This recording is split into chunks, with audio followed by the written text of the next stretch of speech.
What's going on, guys? Eric here with driverlineup.com, world's okayest steering wheel holder, hanging out with Remy. And you're gonna hear the deep hum of the reefer right now at the very beginning of this video, because I'm running a pre-trip on the reefer. So trucking life, it's probably gonna make the audio pretty crap, but it should shut off here shortly. Jenna is inside truck stop. We're just switching shifts. It is Friday evening. I'm getting ready to drive.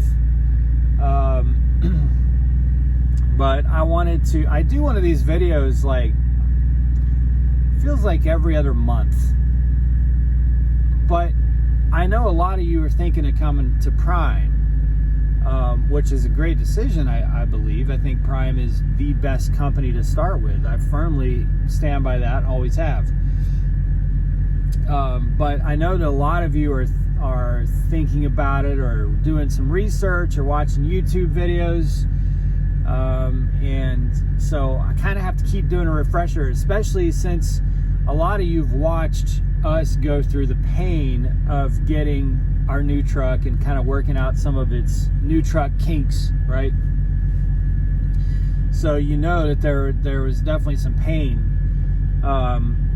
But I talk about all the time, if you're not prepared to get through valleys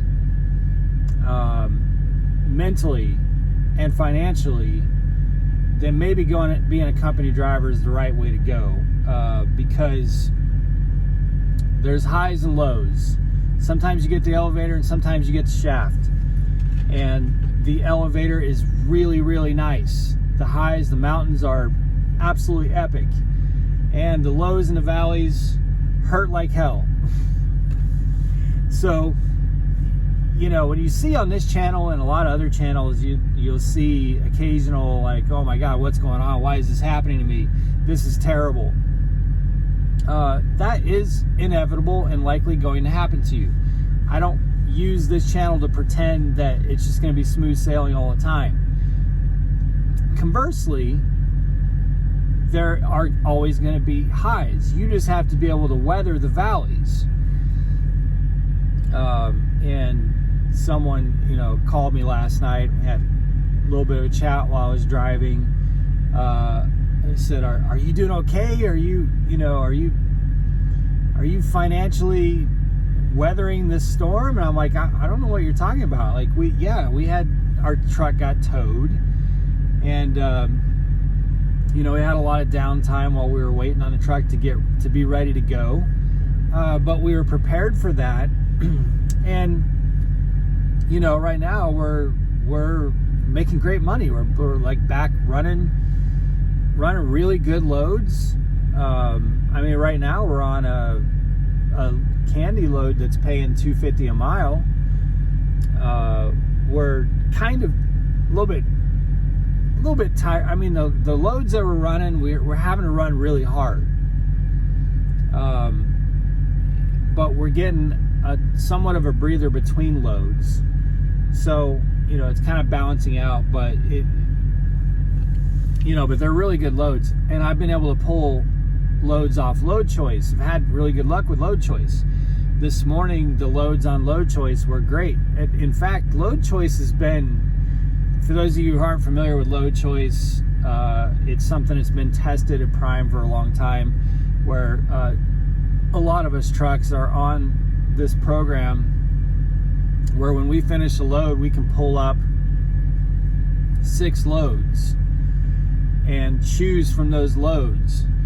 If we don't like any of them, then we're just back on normal, sales and dispatch sending us loads, proposed loads.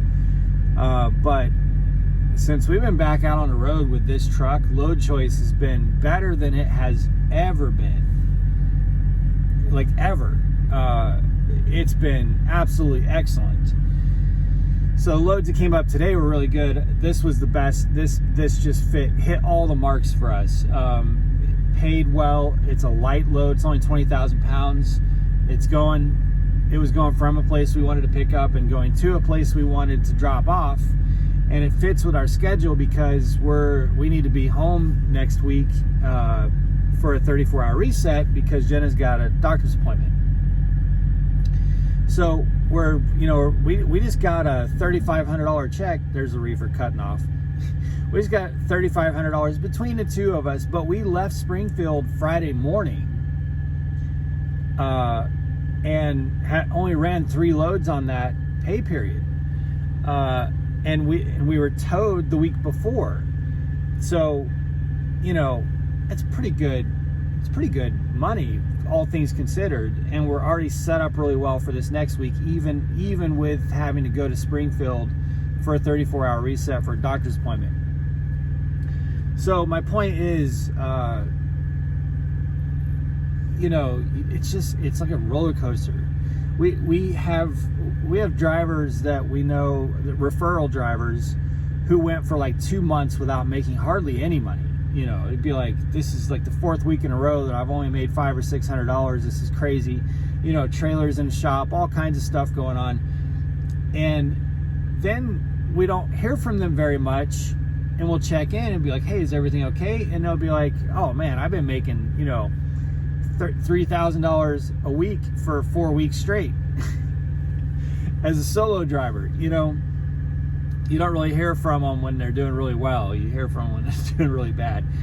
But it's just, you just gotta be ups. It's ups and downs. You gotta be able to ride the downs. So I still need to do my video. Well, let me go back. So my point is, we're doing really well. Freight has been really good for us. We escaped New York. We're making good money, all things considered. So things are going really well. Even though we just came through a valley, we were prepared for it, and now we're back up there, making great money and not having to kill ourselves to do it. We're not running, stupid, crazy miles. But I still want to talk about freight rates, and I just haven't gotten a chance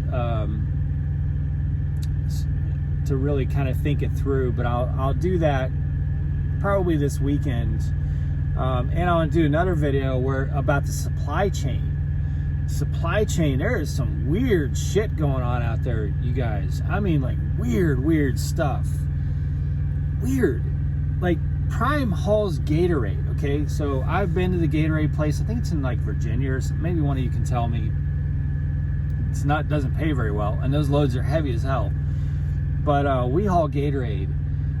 I do not understand why there's no Gatorade anywhere. Like, I've literally read a news story this morning about how there's no Gatorade in like Connecticut and some of the northeastern states. I'll occasionally drink a Gatorade. I don't really think it's that healthy. Sometimes they just quench a thirst. It's really hot. But I was in Road Ranger this morning in Illinois at like 3 o'clock this morning. There was 0 Gatorade. That entire drink door or cabinet or whatever, fridge was empty. Not a single Gatorade. It was shelves and shelves and shelves of where those Gatorades go. Not one Gatorade. I understand how things coming from overseas with these 100 ships being offshore and stuff like that is, I understand that there being supply issues there. I do not understand how there is no Gatorade. And then this news story was saying that there's no employees. Like it's not that we can't make Gatorade, it's that there's no one making the Gatorade. So that's an interesting subject that I'm trying to wrap my head around, that there is substantial supply chain issues.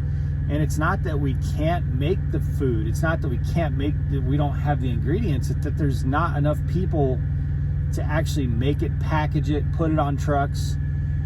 And that, to me, is a big concern. So I hope it doesn't get worse. But right now, I mean, these reporters, I'd find a link. These reporters are going throughout grocery stores throughout Connecticut and several other states in Northeast, and it was like oatmeals, and it didn't say like currently out of stock. It said no longer available due to supply chain constraints. just random products, Rates, I'm not concerned about. What I'm concerned about is freight actually being created for us to haul. That's the bigger concern.